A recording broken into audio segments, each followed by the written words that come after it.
Mana bu narsa uzilib ketdi, ya'ni raspitvarni. Har doim ishimiz 5 bo'lavermaydi. Bizning orada muammolardan bo'lib qoladi. Shu muammolardan bittasi Gentra mashinamizni yalovga ochganmiz. Yalovga ochganimizda bilasizlar, tevadan olib chiroq qilib yopamiz biz. Shunda mana bu narsa uzilib ketdi, ya'ni raspitvarni mana shu joyda turadigan shponkasi tortilganda aynalib uzilib ketdi reza bilan, ya'ni texnik sabab deyiladi shunaqa. Uzilib ketdi-da, uni bilasizlar, galovkani yon tomonida turadi. Yon tomoni sepdan orasidan tushib ketadi pastga. Ziyojga olganda xuddi shu ish bo'ldi. Galovkani ichiga tushib ketdi hamda iloji yo'q, paddonni yechdik.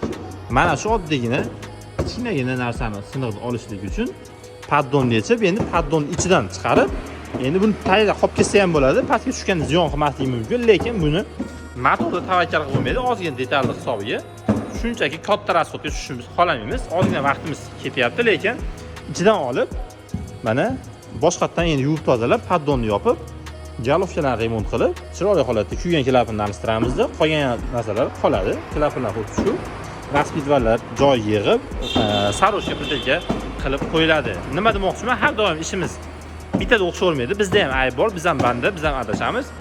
Oddiy shu narsani hisobiga, mana shu narsa raspitvar yonida tushib ketgani hisobiga polniy paddonlarni ochib vaqtimiz ketyapti.